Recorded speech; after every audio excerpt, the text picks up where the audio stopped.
Olá, você vai ver no Jornal de hoje. Setor portuário ganha novo marco regulatório. Medida deve atrair investimentos. Entre outros pontos, as novas normas prevêem o aumento dos prazos nos contratos de concessão dos atuais 25 para até 35 anos, com limite de renovação de até 70 anos. Campanha nacional de vacinação contra a gripe entra na reta final com baixa adesão. Ministro da Saúde lança apelo. Precisamos agilizar a vacinação, todos devem comparecer, os idosos, 60 anos mais, crianças de 6 meses a 5 anos, todos os grupos de risco, professores, profissionais de saúde devem correr aos postos de saúde e vacinar-se da gripe H1N1. Homenagem aos enfermeiros. Primeira audiência pública do Conselho Tutelar. Tempo de fala dos vereadores. Confira nas entrevistas exclusivas com Bonin e Josias da Joco. O trabalho que esse pessoal tem, a dedicação que eles têm. Então, nada mais justo, nesse dia 12, né, a nossa homenagem a toda a classe de enfermeiros. Esse dia 7 de junho, nós já estamos tratando até mesmo com os próprios conselheiros qual vai ser esse formato da audiência. E os 35 anos de um dos grandes símbolos da capital paulista, a rodoviária do Tietê. Os números do maior terminal rodoviário da América Latina, segundo maior do mundo, atrás apenas do de Nova York, impressionam. São 3.000 veículos partindo e chegando diariamente de mais de 1.000 cidades, 21 estados brasileiros e 5 países. É agora no Câmara Notícias.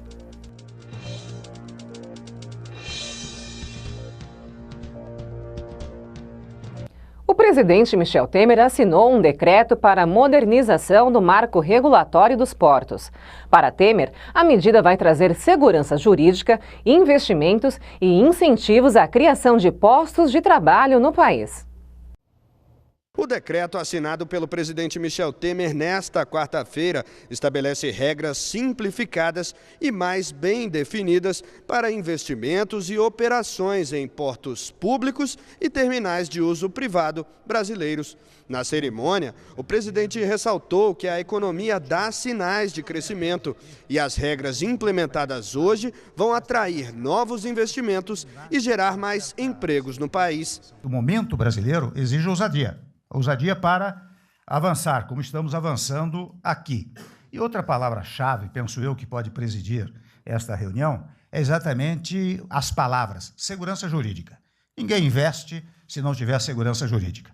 E o que este decreto faz é precisamente conferir segurança jurídica aos investidores do setor portuário. E quando pensamos nos investimentos, nós pensamos na força do capital geradora do trabalho. Porque só tem sentido incentivar os investimentos, portanto, o capital, se ele produzir um efeito positivo para o país. E o efeito positivo é precisamente o combate ao desemprego. Entre outros pontos, as novas normas prevêem o aumento dos prazos nos contratos de concessão dos atuais 25 para até 35 anos, com limite de renovação de até 70 anos.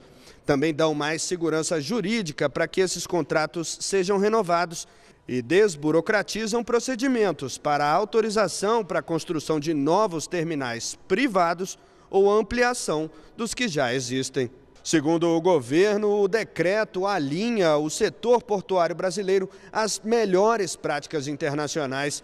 A expectativa é que esse conjunto de medidas viabilize nos próximos anos investimentos da ordem de 25 bilhões de reais nos portos do país. Disciplinamos com o intuito de dar mais segurança jurídica os investimentos considerados emergenciais. Vamos promover ampla e justa competição na celebração das parcerias e na prestação dos serviços, garantindo a estabilidade e a segurança jurídica dos contratos. O ministro-chefe da Secretaria-Geral da Presidência da República destacou que a medida vai dar mais competitividade aos produtos brasileiros. Sabemos da importância que tem o sistema portuário brasileiro.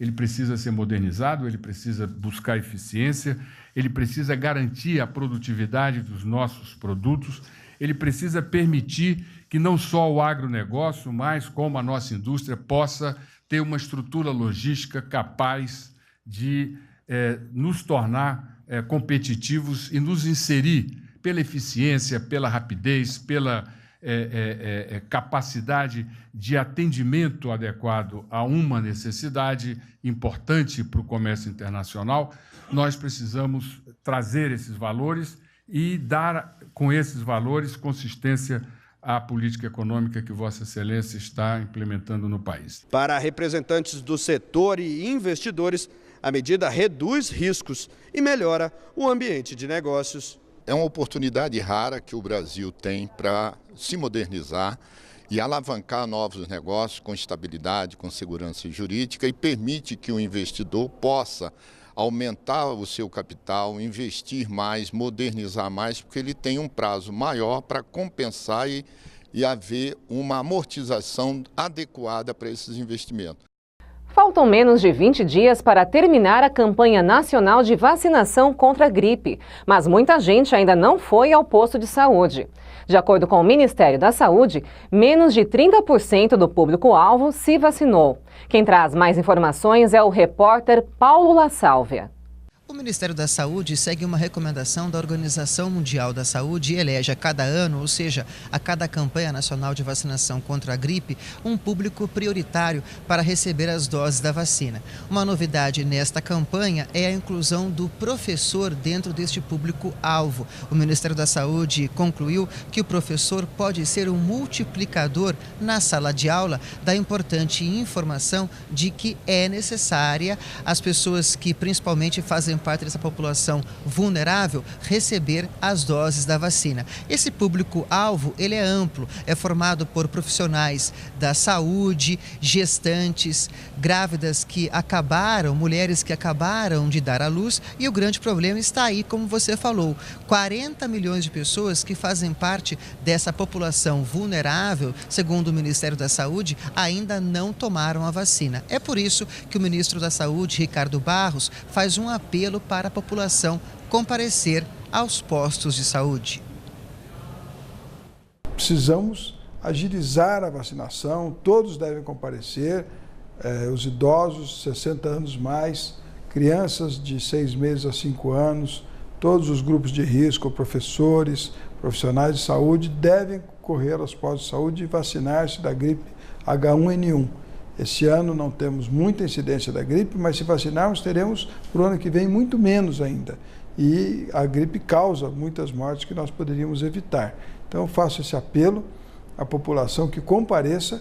Temos estados já com mais de 50% de vacinação e temos estados com menos de 10%. Então é preciso que todos participem, que todos se empenhem, em especial um apelo aos senhores prefeitos, secretários de saúde, que façam a disponibilidade da estrutura e a população que busque os postos de vacinação. Em entrevista exclusiva, o vereador Josias da Juco falou sobre a primeira audiência pública do Conselho Tutelar para a prestação de contas e que incluirá também um debate sobre o Baleia Azul, um jogo de desafio que vem afligindo muitos pais. A primeira audiência que vai acontecer na cidade de Osasco, eu como presidente da Comissão de Criança e Adolescente na Câmara Municipal, nós estamos até solicitando uma audiência pública por solicitação também dos próprios conselheiros. Eles querem vir na Câmara Municipal, fazer uma prestação de contas do atendimento que eles têm feito na nossa cidade, as dificuldades, os avanços, e sem dúvida nenhuma nós vamos entrar nesse tema que tem hoje deixado muitos pais assustados, que é a questão da baleia azul. Então, eles vão também apresentar um vídeo, vão falar dos casos que aconteceram na nossa cidade, relatar como que as providências que foi tomada, para que a gente possa fazer uma alerta para a sociedade de Osasco, para os munícipes da nossa cidade, o que está acontecendo na nossa cidade. É importante destacar que nós vamos falar sobre a prevenção disso, né? A gente fica muito preocupado de ficar repercutindo isso e criar até as crianças ficarem curiosas para saber o que é isso. Então, por isso que nós vamos fazer através de uma audiência pública e vamos falar para os pais, para os que estão presentes, através de sugestão, perguntas sobre o que eles querem saber mais sobre o atendimento do Conselho Tutelar. Vai ser dia 7 de junho, nós já estamos tratando até mesmo com os próprios conselheiros qual vai ser esse formato da audiência, quem vai fazer parte da mesa, e não é só os conselheiros, vão vir outras secretarias que acabam se envolvendo na questão do Conselho Tutelar. Nossa reportagem também repercutiu o debate proposto por Josias sobre o aumento do tempo e a garantia de fala para todos os vereadores nas sessões ordinárias do Legislativo.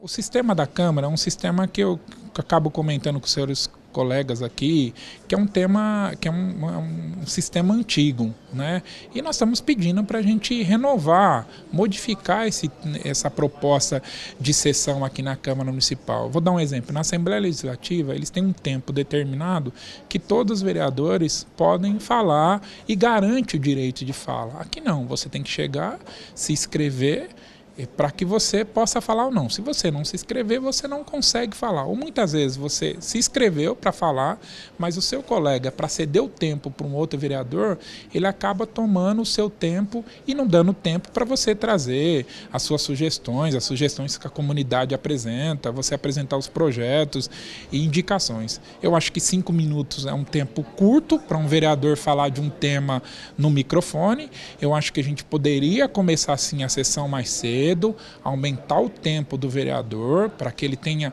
começo, meio e fim na sua fala, não ficar para uma outra sessão e principalmente garantir o direito de fala para os 21 vereadores que estão na casa.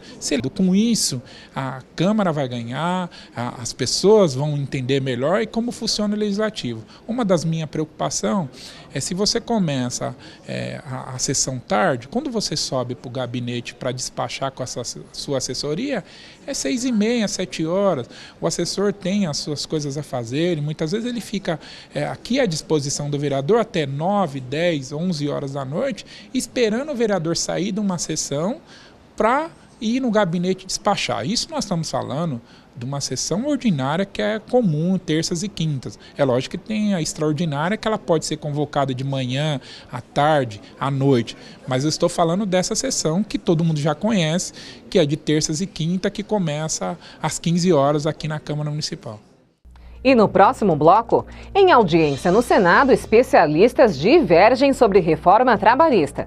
O Procurador-Geral do Trabalho, por sua vez, disse que nos países onde as leis trabalhistas foram flexibilizadas, o desemprego cresceu, principalmente entre jovens e idosos. Conheça o aplicativo que está ajudando estudantes para o Enem. Com o objetivo de apoiar os estudantes que se preparam para o exame, o aplicativo Enem Plural conta com aulas e questões comentadas dos principais assuntos que devem estar na prova. Não saia daí, é depois do intervalo.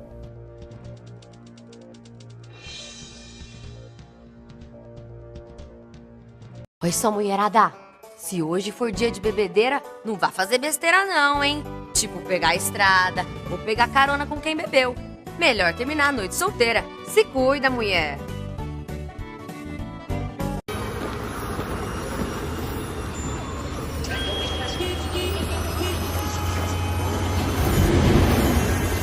Suas mãos podem contar histórias. Suas mãos podem mudar histórias.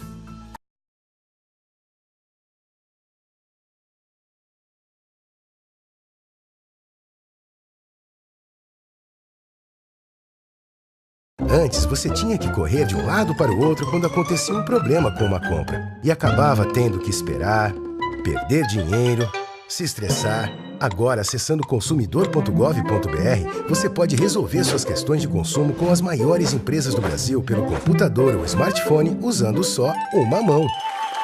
8 em cada 10 casos resolvidos em até 7 dias. Pesquise, reclame, resolva. Consumidor.gov.br. Conciliação tá na mão.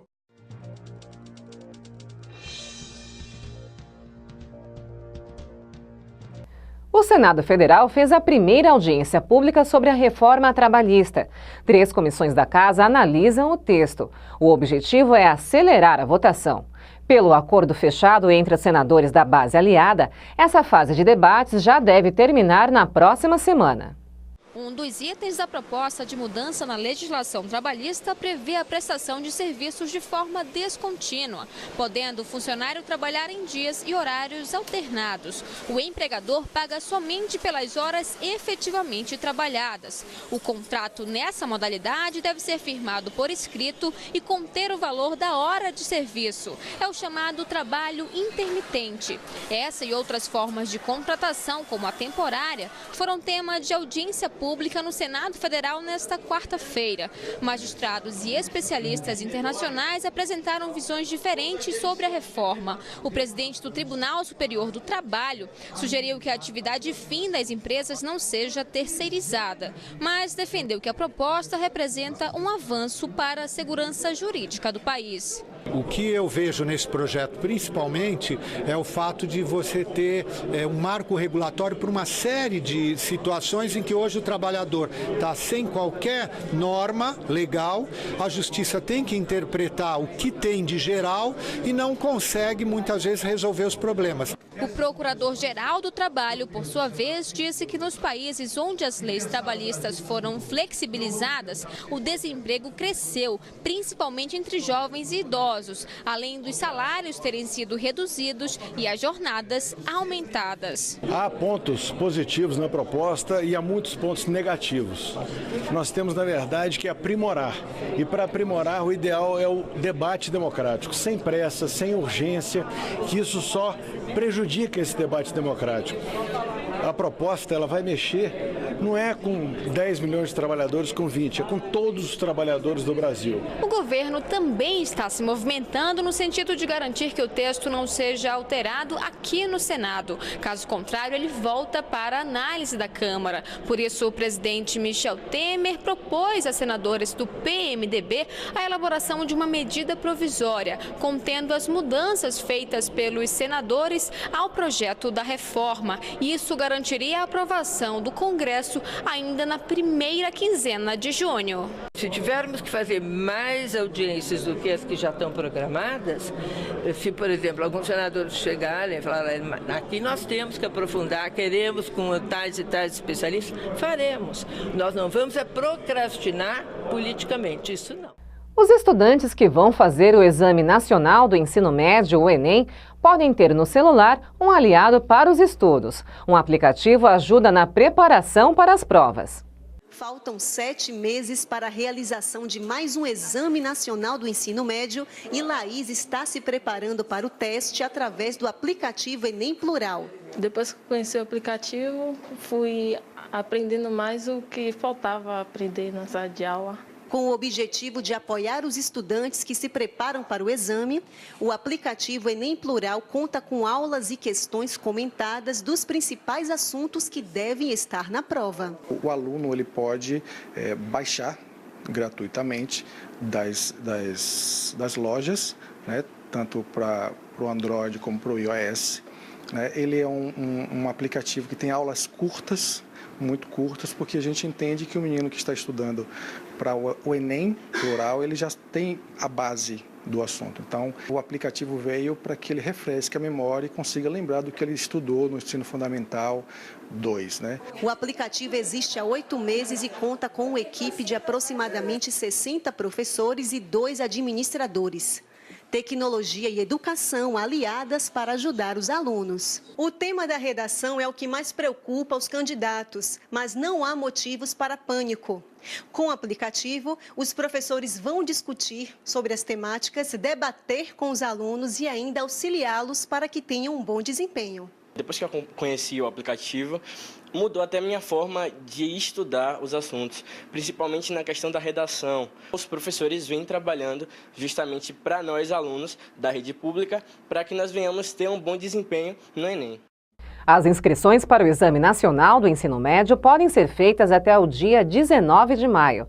Todo o processo é feito pela internet. Acesse o site enem.inep.gov.br. Na Índia, um jovem de 18 anos desenvolveu um satélite mais leve que um celular. O objeto será lançado pela NASA no dia 21 de junho. Rifa Charuk participou de um concurso promovido pela NASA por uma empresa internacional de educação. Ele desenvolveu o satélite mais leve do mundo, que pesa apenas 64 gramas, e é produzido através de uma impressora 3D.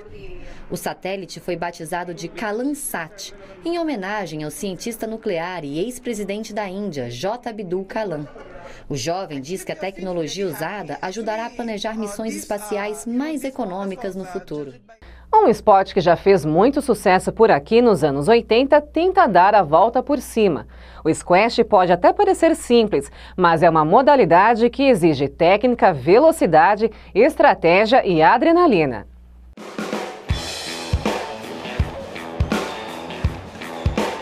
A quadra é pequena, geralmente fechada, mas dentro dela os jogadores mandam ver na velocidade e no pensamento ágil para conseguir marcar pontos. Isso aí é o squash, esporte de origem inglesa criado no século XIX. A história conta que o jogo surgiu numa cadeia em que presos rebatiam com raquete a bola contra a parede.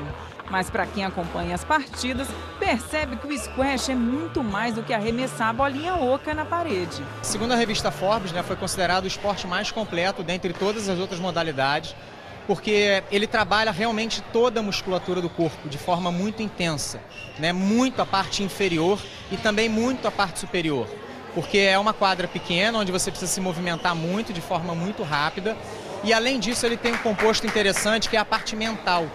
Ele é um jogo que exige muita inteligência, em função da sua velocidade, do reflexo muito apurado, ele realmente requer que você trabalhe muito a parte mental para ser complementada com a parte física.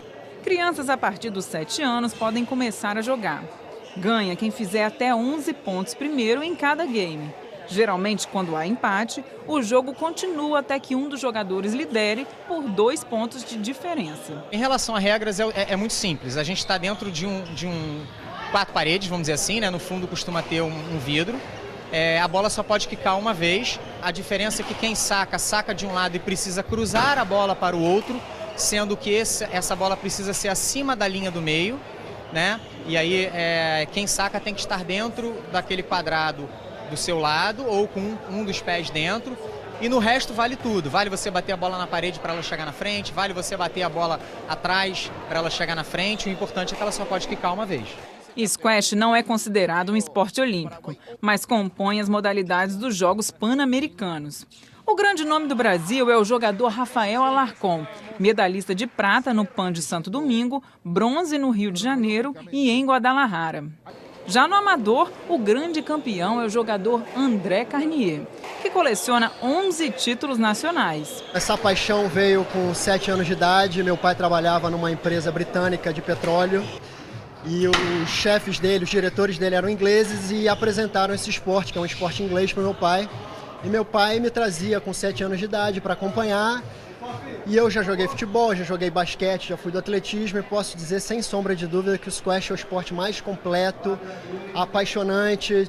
Você tem que raciocinar com um batimento a 170 batimentos por minuto, é um xadrez mental e é puro reflexo, é endorfina e adrenalina o tempo inteiro. O jogo chega a consumir cerca de 1.000 calorias a cada hora.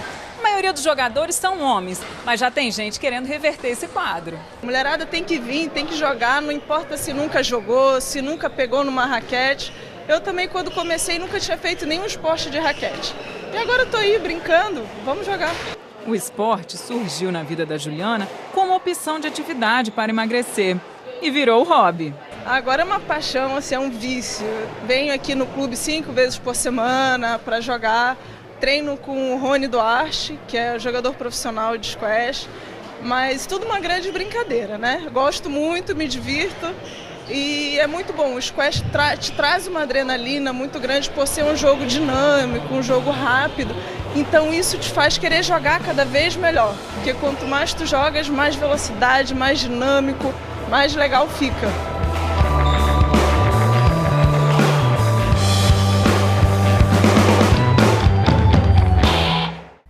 Veja a seguir: descontrole, a dificuldade dos brasileiros de baixa renda para equilibrar as dívidas no orçamento.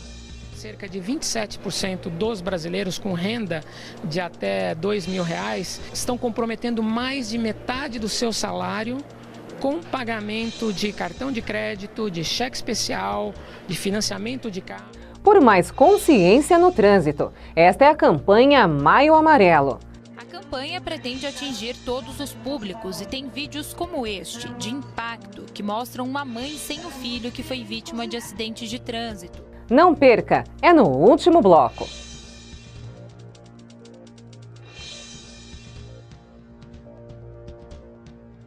Oi, só mulherada. Se hoje for dia de bebedeira, não vá fazer besteira não, hein? Tipo pegar a estrada ou pegar carona com quem bebeu. Melhor terminar a noite solteira. Se cuida, mulher.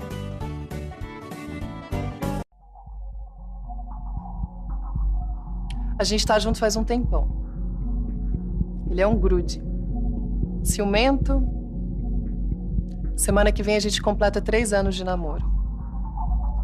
Ele vai sair de moto pra me encontrar e...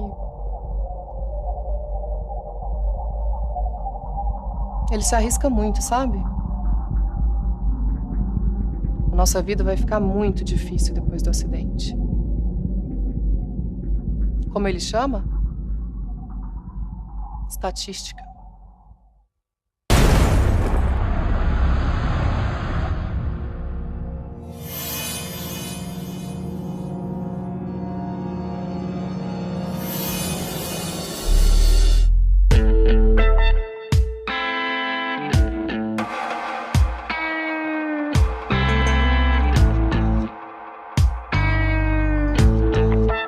Antes, você tinha que correr de um lado para o outro quando acontecia um problema com uma compra. E acabava tendo que esperar, perder dinheiro, se estressar. Agora, acessando consumidor.gov.br, você pode resolver suas questões de consumo com as maiores empresas do Brasil pelo computador ou smartphone usando só uma mão.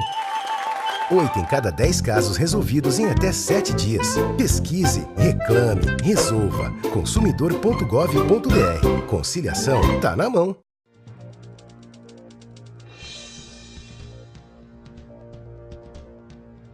No país, 1 em cada 4 pessoas com renda de até R$ 2.000 compromete mais da metade do salário com pagamento de empréstimos. E das 5 milhões de pessoas inscritas na lista de bons pagadores, 35% não estão conseguindo pagar as dívidas. Hélio sempre pagou as contas em dia, mas desde que os filhos ficaram desempregados, o aposentado começou a acumular dívidas e teve muito trabalho para acertar todas as contas. Agora estão empregados, já normalizou, mas até o último dia útil de 2016 estava negativado. Foi quando eu consegui liquidar despesas. Em tempos de crise e desemprego, até mesmo quem tinha um histórico de bom pagador se endividou. É o que mostra o Cadastro Positivo, um banco de dados que foi criado como referência para empresas encontrarem consumidores que pagam em dia. Com as informações, elas podem até baratear alguns serviços, mas entre os 5 milhões de inscritos na base da Serasa, 35% têm dívidas no cartão de crédito. Os maiores vilões do endividamento são o crédito pessoal e o empréstimo com desconto na folha de pagamento. Cerca de 27% dos brasileiros com renda de até R$ 2.000 estão comprometendo mais de metade do seu salário com pagamento de cartão de crédito, de cheque especial, de financiamento de carro. Para este especialista, muitas pessoas conseguiram ter acesso ao mercado de crédito, mas agora elas precisam aprender como usar o dinheiro. As pessoas começaram a contrair suas dívidas sem ter noção real daquilo que estavam adquirindo. Então as pessoas precisam ter instrumentos para poder entender melhor como administrar os seus gastos. Este, para mim, é o grande problema.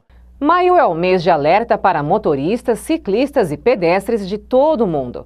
O objetivo é chamar a atenção para o alto índice de mortes e feridos no trânsito. A campanha internacional Maio Amarelo foi lançada na última sexta, no Paraná. Conscientizar os motoristas sobre as decisões corretas no trânsito. Este é o foco deste ano da campanha internacional Maio Amarelo. A campanha pretende atingir todos os públicos e tem vídeos como este, de impacto, que mostram uma mãe sem o filho que foi vítima de acidente de trânsito. Ou ainda este em que a personagem morte deixa um recado para os motoristas que querem beber e dirigir. Tá com o carro na garagem ali no estacionamento, valet, mas não vai rolar ir embora não. Eu acho que vou chamar um táxi aí. A gente utilizou os bilhetes da morte para levar a pessoa que está no bar realmente consumindo uma bebida alcoólica, que ela reflita sobre o que ela vai fazer depois, se ela vai pegar um táxi ou se ela vai pegar um carro, né? Então, a gente quer realmente uma reflexão no usuário em relação a isso. De acordo com a ONU, o Brasil é o 4º país no mundo em mortes e acidentes no trânsito. Por causa disso, uma meta foi estabelecida para tentar reduzir os índices. E a campanha Maio Amarelo faz parte desta medida. Além das notificações, das autuações, das operações, precisamos sim reverter a educação. É educando desde pequeno nas escolas, educando os condutores, para que aí sim possamos ter um trânsito mais seguro, mais pacífico também e trazendo segurança para toda a comunidade. Essencial no atendimento da saúde, o enfermeiro foi tema de uma moção do vereador Dr. Bonin na 26ª sessão ordinária do ano. E ele falou sobre o dia que celebra este importante profissional. No dia 12 agora de maio, como você disse, comemora-se o Dia Internacional da Enfermagem. E no período de 12 a 20 de maio, comemora-se a Semana Internacional da Enfermagem. Eu, como médico, não poderia deixar de fazer uma homenagem a essa classe de profissionais, que é de fundamental importância nos serviços de saúde que a gente tem. A gente sabe que, muitas vezes, a conduta de um médico, a nível de um hospital, se ela não for bem executada pelo pessoal da enfermagem, a gente acaba não tendo o sucesso esperado. Então, foi a comparação que eu fiz aqui no plenário. Eu falo assim que o médico, ele exerce o papel do arquiteto, do engenheiro, que traça o plano, né, que idealiza o que vai ser feito. A enfermeira, ela seria o mestre de obras, né, que vai comandar aquela equipe que vai colocar em prática aquilo que o médico determinou. E os técnicos de enfermagem e auxiliares, o dia 20 de maio é o dia do técnico e do auxiliar de enfermagem. São aquelas pessoas que realmente vão, colocam a mão na massa, como a gente diz, e colocam tudo isso em prática. O trabalho que esse pessoal tem, a dedicação que eles têm. Então, nada mais justo, nesse dia 12, né, a nossa homenagem a toda a classe de enfermeiros, técnicos, auxiliares de enfermagem do Brasil, especialmente aqui da nossa cidade, né, das instituições de saúde aqui. Eu quero deixar realmente o meu grande apreço, meu grande respeito ao pessoal, aos enfermeiros, ao pessoal da enfermagem de um modo geral. Um abraço. E a rodoviária do Tietê, a segunda maior do mundo, está comemorando aniversário. São 35 anos de história e milhares de passageiros que viram o terminal crescer junto com a capital paulista. Um vai e vem de gente para todo lado, aproximadamente 90 mil pessoas todos os dias. Os números do maior terminal rodoviário da América Latina, segundo maior do mundo, atrás apenas do de Nova York, impressionam. São 3 mil veículos partindo e chegando diariamente de mais de 1.000 cidades, 21 estados brasileiros e 5 países. Aqui, o tempo não para. Clarice está voltando para Tabatinga, no interior. Por anos foi funcionária da Assembleia Legislativa e lembra bem como era a rodoviária décadas atrás. Logo no começo, eu morava aqui em São Paulo, né? Mas a gente pegava aqui os ônibus, você tinha medo, não via ninguém. Era um aqui, outro lá, então a gente tinha medo. Agora você vê aqui, você tem chego do dia que você nem senta, não é? Então, é muita gente. Nossa, final de ano, então, é um terror. O terminal rodoviário Governador Carvalho Pinto, mais conhecido como Rodoviária do Tietê, foi construído para substituir um antigo terminal da Luz que estava saturado. Os funcionários então foram transferidos e passaram a viver por aqui suas histórias, não só de trabalho, mas de vida. Histórias que estão vivas na memória de Maria Cristina. Ela está de partida para visitar a mãe em São Carlos. O padrasto dela, que morreu em dezembro do ano passado, trabalhou por 35 anos como carregador de bagagens, primeiro no Terminal da Luz e depois no Tietê. Nascido no Rio Grande do Norte, ele se compadecia dos imigrantes que chegavam na capital paulista e não tinham onde dormir. Ele via que as famílias ficavam muito tempo alojadas aqui, né? Pedindo alguma coisa de refeição, alguma coberta, alguma coisa. Então, muitas vezes a gente deparou ele na porta de casa com 2, 3 famílias. Ele acolhia em casa essas famílias, até arrumar alguma coisa para eles. Então, é muito emocionante, meu pai muitas histórias que ele tem aqui da rodoviária. Vamos conferir agora como fica o tempo para a Grande São Paulo. As informações são da Clima Tempo. Nesta quinta-feira, a maior parte do estado de São Paulo terá um dia de sol e tempo seco. No entanto, pela faixa leste, os ventos que sopram do mar espalham umidade. O dia na Grande São Paulo será de muita nebulosidade e condições de chuva fraca a qualquer hora.